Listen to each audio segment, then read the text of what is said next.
प्रणाम दगड़ियों, कैसे हैं आप सभी लोग। तो दोस्तों, स्वागत है आपका आज की इस महत्वपूर्ण वीडियो में। और मैं उत्तराखंड के उन सभी भाई बंधुओं का हार्दिक स्वागत और अभिनंदन अपनी आज की इस वीडियो में करता हूं। और ये जो वीडियो है आप सभी लोगों के लिए उत्तराखंड में जो यूके ट्रिपल एससी के माध्यम से वीडियो का एग्ज़ाम होगा, तो ये वीडियो उसके प्रैक्टिस सेट से संबंधित होने वाली है। ठीक है साथियों, तो जितने भी दोस्त और मेरे युवा भाई बंद जितने भी जो हैं आपका चैनल के माध्यम से ये वीडियो देख रहे हैं, तो आप लोग चैनल को ज़रूर सब्सक्राइब कर लीजिएगा और बेल आइकन को आप लोग प्रेस करना ना भूलें, क्योंकि चैनल के माध्यम से जो भी अपडेट्स और वीडियो आएँ तो वो आप लोगों को पहले अवेलेबल हो जाएं। तो दोस्तों, आज की जो वीडियो है आपकी, ये जो वीडियो है आपकी वीडियो एग्ज़ाम से संबंधित रहेगी। तो वीडियो में बढ़ते हैं और वीडियो में देखते हैं कि क्या है आज का पहला प्रश्न। ठीक है, ये जो क्वेश्चंस हैं मैंने खुद के द्वारा स्वयं आपके लिए तैयार किए हैं, और इनसे संबंधित जो अन्य फैक्ट्स होंगे, जो पॉइंट्स होंगे, तो वो भी मैं साथ में लिखाता हुआ आपको चलूँगा।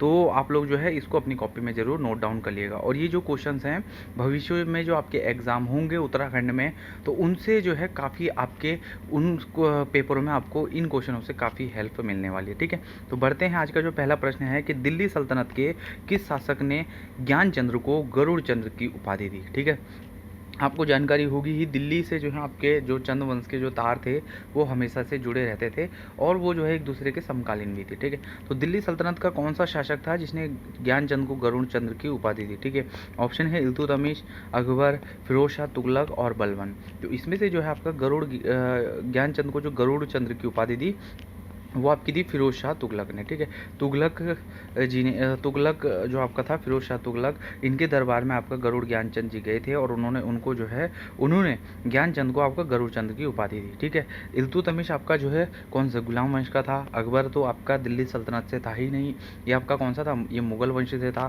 फिरोज शाह तुगलक आपके तुगलक वंश से थे, और बलबन आपका गयासुद्दीन बलबन बुलबन आपका गुलाम वंश से था। ठीक है, तो ये जो है आपके क्वेश्चन बन जाएंगे कि किस शासक ने ज्ञानचंद को गरुड़ चंद्र की उपाधि दी। तो आपका जो आंसर क्या हो जाएगा, फिरोज शाह तुगलक। यदि यही जो क्वेश्चन आपका बनता कि कौन सा जो शासक था वो आपके अकबर के समकालीन था, ठीक है, अकबर के समकालीन था या अकबर के दरबार में गया था, तब आपका क्या आंसर हो जाएगा, तब हो जाएगा आपका रुद्रचंद्र। ठीक है, रुद्रचंद्र आपका आंसर हो जाएगा। कि कभी क्वेश्चन बन जाए कि अकबर के समकालीन इनमें से कौन सा चंद्र राजा था, आंसर क्या होगा, रुद्रचंद्र। ठीक है, बढ़ते हैं आगे क्वेश्चन में। दोस्तों, वीडियो अगर आप लोगों को पसंद आ रही है, मेरे चैनल के माध्यम से जो भी वीडियो आती हैं अगर आपको पसंद है, तो चैनल को जो है सब्सक्राइब करने में हिचकिचाइएगा मत, क्योंकि भविष्य में और अच्छी आपके लिए चैनल के माध्यम से वीडियोस आने वाली है। ठीक है, और मैं आपके लिए जो है जितनी मेहनत आप कर रहे हैं, आपसे दोगुनी मेहनत आप लोगों के लिए कर रहा हूं, ताकि आपका उत्तराखंड की किसी भी एग्ज़ाम में आपका सिलेक्शन हो जाए। ठीक है, आगे एक इंपॉर्टेंट बात आपको कहूँगा। ठीक है, उत्तराखंड उत्थान परिषद, उत्तरांचल उत्थान परिषद की स्थापना कब की गई। ठीक है, उत्तराखंड में उत्तरांचल उत्थान परिषद की स्थापना की गई थी 1989 में। ठीक है, किसके द्वारा की गई थी, ये की गई थी आपकी शोभन सिंह जीना जी द्वारा। ठीक है, शोभन सिंह जीना जी द्वारा 30 से 31 मई के बीच में आपका ये उत्तरांचल उत्थान परिषद की स्थापना की गई। 1990 यहाँ पर ऑप्शन दिया गया है 1990। ठीक है, 1990 में आपके क्या होता है, उत्तराखंड को अलग राज्य बनाने की दिशा में एक संयुक्त आपका संघर्ष समिति की भी स्थापना की जाती है। कभी क्वेश्चन बने कि उत्तरांचल के लिए जो है, उत्तरांचल या उत्तराखंड बनाने के लिए उत्तरांचल संयुक्त संघर्ष समिति की स्थापना कब की गई, तो आपका आंसर क्या हो जाएगा, 1990। 89 में मैंने बता दिया उत्तरांचल उत्थान परिषद। 79 में क्या होता है आपका, 79 में आपका 24 से 25 जुलाई, ठीक है, 24 से 25 जुलाई 1979 में आपका क्या होता है, आपका जो आपकी उत्तराखंड क्रांति दल है इसकी स्थापना होती है। ठीक है, उक्रांत भी जिसको हम बोलते हैं, उक्रांत या उत्तराखंड क्रांति दल, तो इसकी स्थापना होती है। 1967 की बात करते हैं।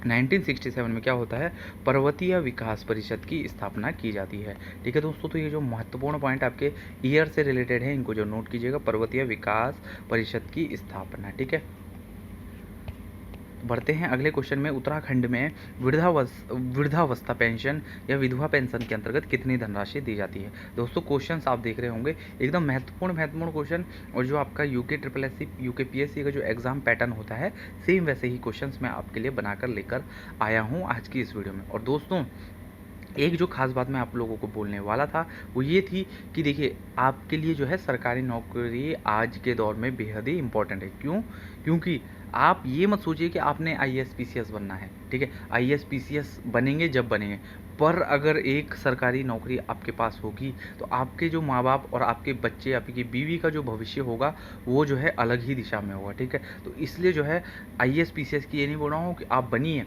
आप ऐसा नहीं है कि आप मत बनिए, आप बनिए, लेकिन पहले एक जो छोटा पद है ना उसको ज़रूर अपने कदमों के नीचे झुका दीजिए ताकि एक पद तो आपके पास रहे, ठीक है।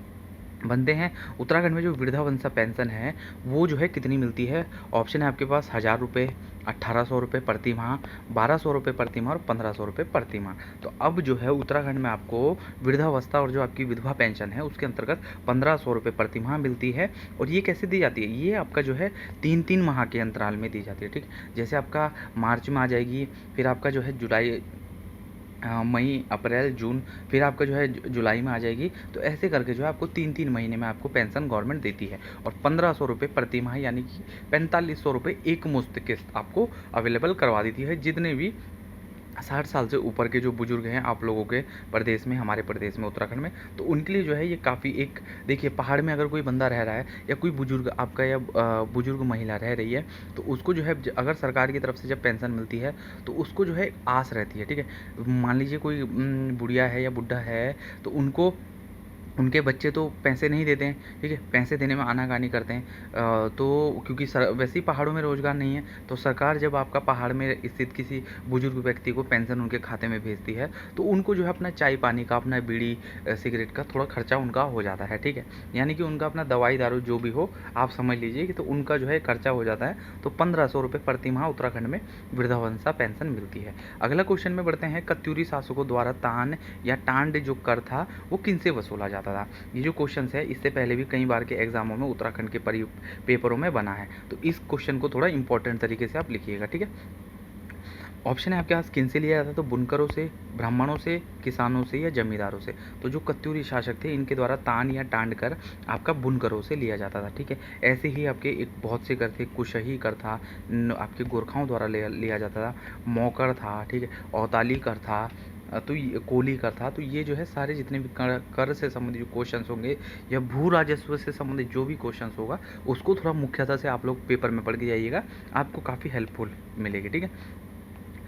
अगले एक क्वेश्चन में बढ़ते हैं कि भारतीय सैन्य अकादमी की स्थापना उत्तराखंड में किस वर्ष की गई थी, ठीक है। ये भी महत्वपूर्ण क्वेश्चन है। इसमें भी जो आपके 4 ऑप्शन दिए गए हैं, चारों ऑप्शनों से संबंधित आपको कुछ ना कुछ फैक्ट्स और पॉइंट बताऊंगा, ठीक है। भारतीय सैन्य अकादमी की जो स्थापना थी उत्तराखंड में किस वर्ष की गई। ऑप्शन है 1887, 1932, 1948 और 1815। तो भारतीय जो सैन्य अकादमी थी इस समय जो है आपकी आईएमए की स्थापना उत्तराखंड के देहरादून में कब की गई, ये की गई 1932 में, ठीक है।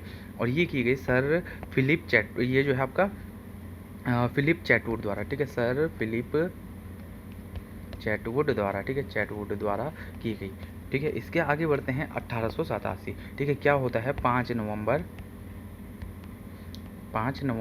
1887 को आपने वो देखा होगा ना, आपका गढ़वाल राइफल का मुख्यालय, ठीक है, गढ़वाल राइफल का मुख्यालय कहाँ पर, कोटद्वार में। जितने भी कोटद्वार वाले भाई बंधु हैं एक बार वीडियो में लाइक आप लोग कर लीजिएगा, ठीक है। तो गढ़वाल राइफल्स का जो आपका 5 नवंबर 1887 को मुख्यालय कहाँ पर बनाया जाता है, कोटद्वार बनाया जाता है। क्या बोलते हैं उसको मूल नाम क्या था, उसका मूल नाम था आपका कालो डांडा, ठीक है, कालो डांडा आपका नाम था उसका, ठीक है। कोटद्वार से आपका क्या है, लैंसडाउन, ठीक है, लैंसडाउन, माफ़ी चाहता हूँ, ये लैंसडाउन, ठीक है। तो लैंसडाउन में जो है 1887 में आपका क्या बनाया जाता है, मुख्यालय बनाया जाता है 5 नवंबर 1887 को, लैंसडाउन। तो इसको जो है पहले नाम उसका कालो डांडा भी था, ठीक है। 1948 की अगर हम बात करें तो 1948 में क्या होता है आपका, 1945 में आपकी स्थापना होती है किसकी, कुमाऊं रेजिमेंट की, कहाँ पर, आगरा में, ठीक है। तो 1948 में आपका जो मुख्यालय होता है इसका कहाँ पर आता है, रानीखेत में आता है, ठीक है, अल्मोड़ा के रानीखेत में 1948 में इसका क्या आ जाता है, इसका मुख्यालय कुमाऊं रेजिमेंट का उत्तराखंड में ही स्थित कर दिया जाता है। तो ये भी जो है इंपॉर्टेंट पॉइंट आपका बन सकता है। 1815 की बात की जाए तो 1815 था, इस समय आपका जो जो आपके 1815 के समय आपको पता ही है जो प्रथम विश्व युद्ध था वो चल रहा था, और इस समय जो आपके दरबान सिंह नेगी जी थे और गबर सिंह नेगी जी थे, दोनों को जो है आपका 1814 में आपका दरबान सिंह नेगी और 1815 में आपका जो गबर सिंह नेगी जी थे, इनको आपका विक्टोरिया क्रॉस प्राप्त किया गया। ठीक है, केवल उत्तराखंड के 2 ही व्यक्ति हैं जिनको आपका विक्टोरिया क्रॉस जो अवार्ड है वो प्राप्त हुआ है अंग्रेजी या ब्रिटिश सरकार से। ठीक है, ये दोनों जो हैं उस समय सेना में थे। अगले क्वेश्चन में आपका बढ़ जाते हैं। ये जो है आपका करंट अफेयर से संबंधित क्वेश्चन आपका है। राज्य सरकार ने मिलेट मिशन योजना के तहत मंडुआ के उत्पादन व मार्केटिंग के लिए कितने करोड़ का प्रावधान किया है। ठीक है, ये जो है खबरों में ये वाला जो सवाल है काफ़ी आजकल चर्चा में चल रहा है, क्योंकि पूरे जो वर्ल्ड है, संयुक्त राष्ट्र है और जो हमारा इंडिया है, प्रधानमंत्री मोदी जी हैं, इन्होंने जो 2023 है इसको एक मिलेट वर्ष के रूप में मनाने की घोषणा कर दी है। तो हाल ही में राज्य सरकार द्वारा भी मिलेट वर्ष को मनाने के लिए एक बहुत बड़े मेले का आयोजन, कृषि मेले का आयोजन देहरादून में किया गया और हल्द्वानी में किया गया। ठीक है, तो कितने जो इसके लिए जो है मंडवे के उत्पादन और मार्केटिंग के लिए कितने करोड़ का प्रावधान किया गया है, आपके पास ऑप्शन है 80 करोड़, 20 करोड़, 73 करोड़ और 50 करोड़। ठीक है, तो दोस्तों ये जो है आपका 73 करोड़ रुपये आपका क्या किया गया, मंडवे के उत्पादन व मार्केटिंग के लिए गवर्नमेंट ने दे दी है। ठीक है, अब जो है आपका इससे क्या होगा, इससे आपके उत्तराखंड में जो भी आपका मंडवा होगा तो उसका जो उत्पादन है उसको 2 गुना किया जाएगा। मैं सरकार से जो है, आप भी ये देखिए, ठीक है, और आप भी जो है सरकार से ये चीज़ बोलिए कि मंडवा उगाएगा कौन गांव में। गांव तो सारे जो है खाली हो गए पलायन की वजह से। अभी एक हाल ही में जो है पलायन आयोग की भी रिपोर्ट आई थी, जिसमें जो है सबसे अधिक पलायन कहाँ से हो रखा है, अल्मोड़ा, पौड़ी, टिहरी से जो है सबसे अधिक आपका पलायन हो रखा है। तो जब गाँव में लोग ही नहीं हैं तो ये 73 करोड़ रुपये का गवर्नमेंट करेगी क्या।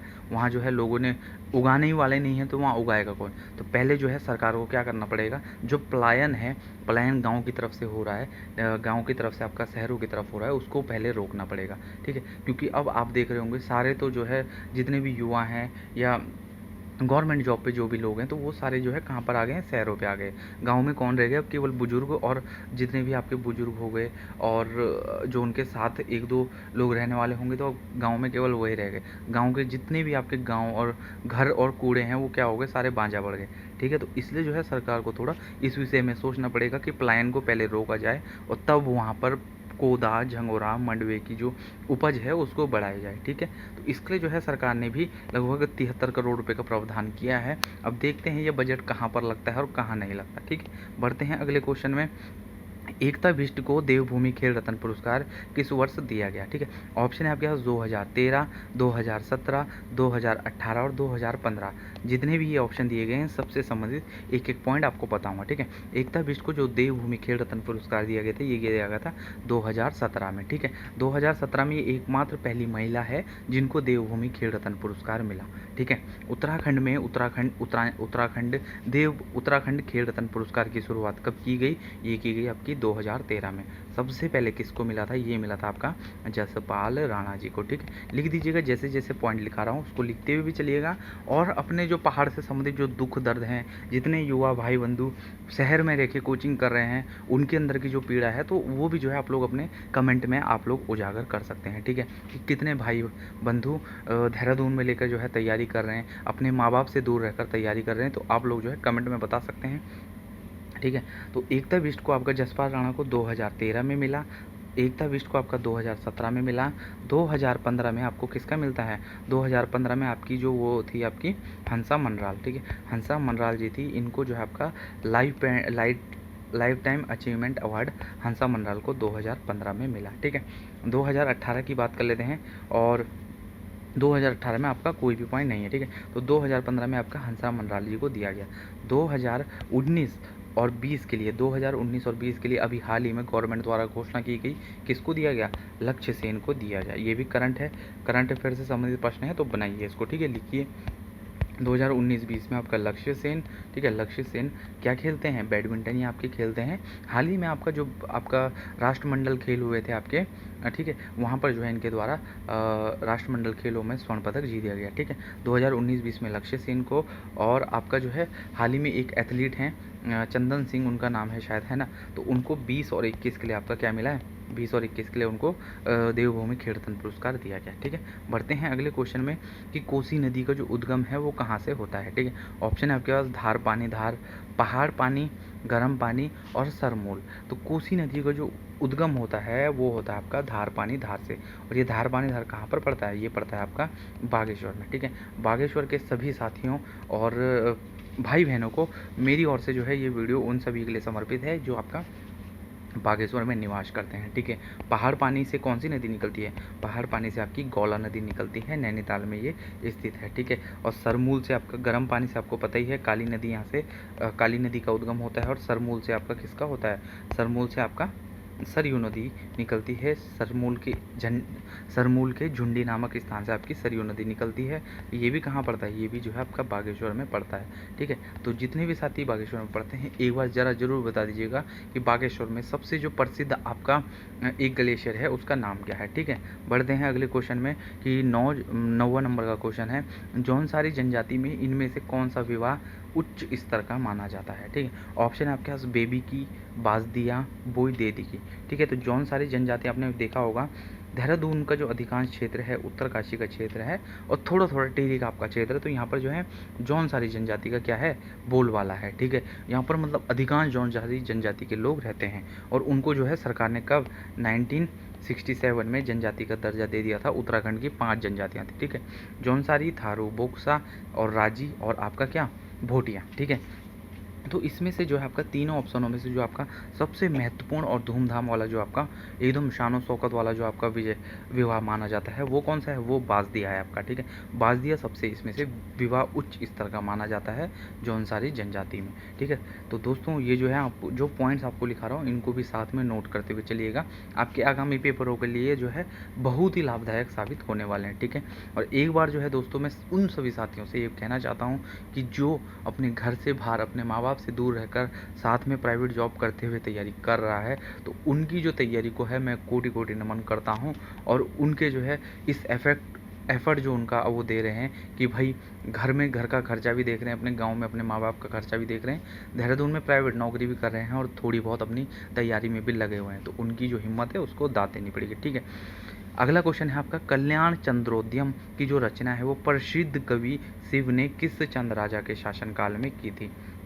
ठीक है, तो ये जो है आपके जो चंद राजाओं का काल था उत्तराखंड के कुमाऊं क्षेत्र में, आपने देखा होगा कि उस समय जो आपका रचनाएं थी, काव्य थी, उसका भी जो है बोलबाला था। मतलब कि जितने भी राजाएं थे वो अलग अलग काव्यों की रचना करते थे, या उनके समय में कुछ ऐसे लेखक या प्रसिद्ध व्यक्ति होते थे जो आपका रचनाएं अच्छी अच्छी रचनाएं करते थे। तो कल्याण चंद्रोद्यम की भी एक ऐसी रचना है, संस्कृत में ये लिखी गई है। ठीक है, और इसको जो है किसने लिखा है, आपका कवि शिव, उनका शिव नाम है। शिव वैसे ही आपको पता है महान होते हैं, तो उनकी तो लीलाएं अपरंपार होती है। ठीक है, शिव की, तो इसकी जो रचना है कवि शिव ने करी, किस राजा के काल में करी, ऑप्शन है आपके पास कल्याण चंद्र चतुर्थ, कल्याण चंद्र द्वितीय, कल्याण चंद्र तृतीय और रूपचंद। ठीक है, तो कल्याण चंद्रोद्यम की जो रचना होती है वो होती है आपकी कल्याण चंद्र चतुर्थ के समय में, लगभग आपका 1748 के समय में आसपास इसकी रचना की जाती है। ठीक है, रूपचंद के यहाँ पर नाम आ रखा है, तो इसको भी जो है थोड़ा लिख दीजिएगा कि ये क्या है, ये आपका इन्होंने सैनिक शास्त्र नाम की एक रचना करी थी। पक्षी आखेट, जैसे आपने पक्षी देखा होगा, पक्षी के साथ खेलना या पक्षी का जो वध ऐसे ही कुछ प्रकार का होता है कि उसके साथ आखेट क्या होता है, आखेट एक खेल प्रकार का होता है। तो पक्षी आखेट पर सैनिक शास्त्र की जो आपकी रचना करी थी, किसने करी थी, ये करी थी आपकी रूपचंद्र जी ने। ठीक है, तो दोस्तों अगर आपको क्वेश्चन समझ आ रहे होंगे तो वीडियो पर लाइक आप जो है करते रहिएगा, और चैनल भी सब्सक्राइब करते रहिएगा। एक महत्वपूर्ण क्वेश्चन आपका, और ये भी रचनाओं से संबंधित है कि अंगूर की बेटी और कोहिनूर का हीरा किसकी रचना है। ठीक है, ऑप्शन है आपके पास बद्रीदत्त पांडे, मुकुंदीलाल, गोविंद वल्लभ पंत और हेमवती नंदन भोगड़ा।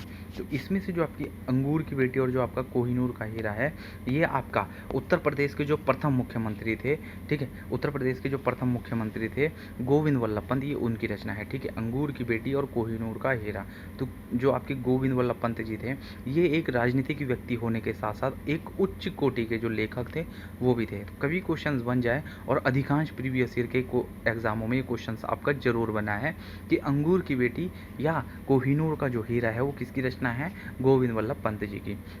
ऐसे ही जो है मुकुंदीलाल जी भी आपके, बैरिस्टर मुकुंदीलाल जी का भी नाम काफ़ी उत्तराखंड में चर्चित अवस्था में रहता है। मौला राम की जो पेंटिंग्स है वो इनकी एक फेमस पुस्तक है। ठीक है, बढ़ते हैं आगे और एक क्वेश्चन आप लोगों से पूछ लेता हूँ कि बद्रीदत्त पांडे की जो आपकी बद्रीदत्त पांडे को जो है उत्तराखंड में अन्य किस नाम से जाना जाता है। एक बार आप लोग सभी जितने भी कुमाऊँ के साथी हैं एक बार कमेंट आप लोग कर लीजिएगा। ठीक है, कि बद्रीदत्त पांडे को उत्तराखंड में किस नाम से, किस प्रसिद्ध नाम से जाना जाता है। ठीक है, और अंगूर की बेटी कोहिनूर का हीरा आपका गोविंद वल्लभ पंत जी की रचना है। एक रचना आपसे पूछ रहा हूँ कि एम्स में जंग लड़ते हुए, ठीक है, एम्स में जंग लड़ते हुए उत्तराखंड के किस राजनीतिज्ञ की आपकी पुस्तक है या रचना है, ये भी आप लोग कमेंट में बताइएगा। ठीक है दोस्तों, तो दोस्तों आप ये देख रहे होंगे कि जो क्वेश्चंस मेरा बताने का तरीका है और आपको से जो क्वेश्चन पूछने का तरीका है, अगर आप लोगों को पसंद आ रहा होगा, जितने मेरे उत्तराखंड के साथी हैं या उत्तराखंड के जो साथी अन्य बाहर किसी प्रदेशों में भी रह रहे हैं, जॉब के चक्कर में गए हैं, किसी भी चक्कर में गए हैं,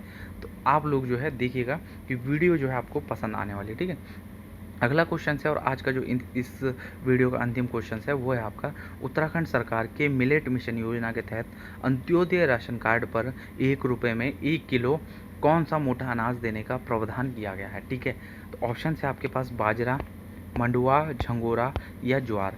तो दोस्तों हाल ही में जो है अभी आपका उत्तराखंड सरकार ने एक घोषणा करी है कि उत्तराखंड में अब जितने भी आपके अंत्योदय परिवार वाले कार्ड होंगे, अंत्योदय परिवार आप समझ रहे हैं, उत्तराखंड में आपके 3 प्रकार के राशन कार्ड होते हैं। ठीक है, ये भी आप समझिए उत्तराखंड में 3 प्रकार के राशन कार्ड हैं।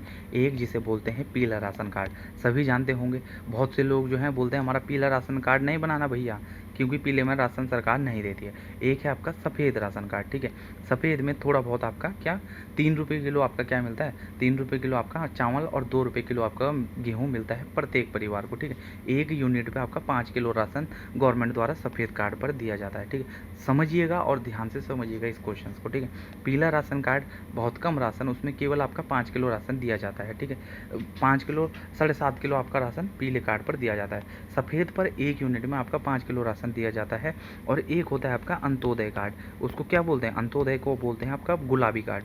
ठीक है, जो उत्तराखंड में अब सरकार धीरे धीरे बंद करने जा रही है। ठीक है, तो अभी जो है बहुत कम ऐसे आपके अंत्योदय कार्ड धारक होंगे, लगभग 30 से 40 हज़ार रुपये, 30 से 40 हज़ार आपके इतने अंत्योदय कार्ड धारक होंगे जिनके पास आपका क्या गुलाबी कार्ड होगा उत्तराखंड में। तो उस अंत्योदय कार्ड पर उत्तराखंड सरकार ने प्रावधान किया कि हम 1 रुपये में आपका 1 किलो जो मोटा अनाज है क्या देंगे, मंडवा देंगे। ठीक है, तो दोस्तों मेरा वही सवाल है सरकार से कि मंडवा जिनको आप अंत्योदय कार्ड पर मंडवा दे रहे हैं उनको पहले पहाड़ों में तो भेजिए, तभी तो वो मंडवा उगा के तब मंडवे की पैदावार अधिक होगी। ठीक है, तो ये भी जो है क्वेश्चन भविष्य के एग्जाम में आपका बन सकता है कि उत्तराखंड जो सरकार है वो मिलेट मिशन योजना के तहत कौन सी जो आपका कौन सा आपका जो मोटा अनाज है उसको 1 रुपये में 1 किलो दे रही है या बांट रही है, या ये भी पूछा जा सकता है कि कौन से कार्ड पर दे रही है। ठीक है, तो ये भी नोट कीजिएगा कि तीनों मैंने राशन कार्ड आपको बता दिए। तो जो गुलाबी कार्ड होगा ना, बहुत से लोग राशन विभाग में जाते हैं और अच्छी नौकरी पे होते हैं और बोलते हैं हमारा भैया गुलाबी कार्ड बना देना, गुलाबी कार्ड बना देना, कि हम बहुत गरीब हैं, बहुत गरीब हैं। तो उस गुलाबी कार्ड पे आपका क्या 1 रुपये में 1 किलो मंडवे का आपको मंडवा दिया जाएगा। ठीक है, झंगोरा आपको पता ही है, जितने साथी उत्तराखंड से आपके संबंधित होंगे झंगोरा वो खाते ही होंगे। झंगोरा आपका एक झंगोरे की खीर भी उन्होंने बहुत खाई होगी, झंगोरे का भात खाया होगा। ज्वार झंगोरे को जो है एक अन्य नाम भी लिख दीजिएगा कि झंगोरे को क्या बोला जाता है, झंगोरे को अन्य नाम बोला जाता है सामक। ठीक है, और मंडवे को बोला जाता है आपका रागी। ठीक है, रागी भी बोला जाता है मंडवे को, यानी कि फिंगर मिलेट। ठीक है, फिंगर मिलेट मंडवे को बोला जाता है। ठीक है, और झंगोरे को क्या बोला जाता है, सामक। अभी हाल ही में एक क्वेश्चन हुआ था, एक आपका परीक्षा हुई थी फॉरेस्ट गार्ड की परीक्षा की, मंडवे को क्या बोला जाता है, ऑप्शन आए थे राग किसको बोला जाता है, रागी किसको बोला जाता है। ठीक है, तो ऑप्शन आए थे आपके झंगोरा, ज्वार, बाजरा, तो मंडवे को रागी बोला जाता है। और सामक किसको बोला जाता है, आगे क्वेश्चन पे बन सकता है, सामक किसको बोला जाता है, झंगोरे को बोला जाता है। ठीक है, तो दोस्तों ये जो है आज के कुछ महत्वपूर्ण आपके सवाल थे। और बाजरा से सभी संबंधित एक करंट अफेयर से लिख लीजिएगा कि अभी हाल ही में जो केंद्र सरकार है उसने एक मीरा योजना शुरू की है बाजरे से संबंधित। तो ये भी क्वेश्चंस बन सकता है कि जो ये मीरा आपका योजना है ये किससे संबंधित है, बाजरे से संबंधित है। तो दोस्तों आज ये महत्वपूर्ण क्वेश्चंस आप लोगों के लिए इस वीडियो में मैं लेकर आया था। वीडियो आप लोगों को कैसे लगी कमेंट बॉक्स में आप लोग ज़रूर बता दीजिएगा। ठीक है, और जितने भी मेरे साथी हैं, युवा भाई हैं जो अभी तक बेरोजगार घूम रहे हैं और अभी तक किसी भी PDF एक जो PDF पीडीएफ आपने देखी होगी जो अपना आपके UK triple S C, UK PSC या अन्य जितने भी आयोग होते हैं उनके माध्यम से जो पीडीएफ जारी की जाती है, तो उनमें जो है अब तक जिन अभ्यर्थियों का रोल नंबर नहीं आया है, तो एक बार जो है आप लोग कमेंट बॉक्स में बता दीजिएगा साथियों कि अभी तक जो है वो भी पेंडिंग अवस्था में है, जैसे मैं अभी तक पेंडिंग हूँ। ठीक है दोस्तों, तो साथियों आज की इस वीडियो में इतना ही था, और मेहनत और धैर्य अपना बना के रखिएगा, क्योंकि एक दिन जो सूरज है वो भी जो है आपके कदमों को चूमने वाला है। तो साथियों आज की इस वीडियो का यहीं पर अंत करते हैं। वीडियो में जो है कमेंट में आप लोग बता दीजिएगा कि जितने साथी को वीडियो पसंद आई। ठीक है, मिलते हैं नेक्स्ट वीडियो में, तब तक के लिए आप सभी का धन्यवाद।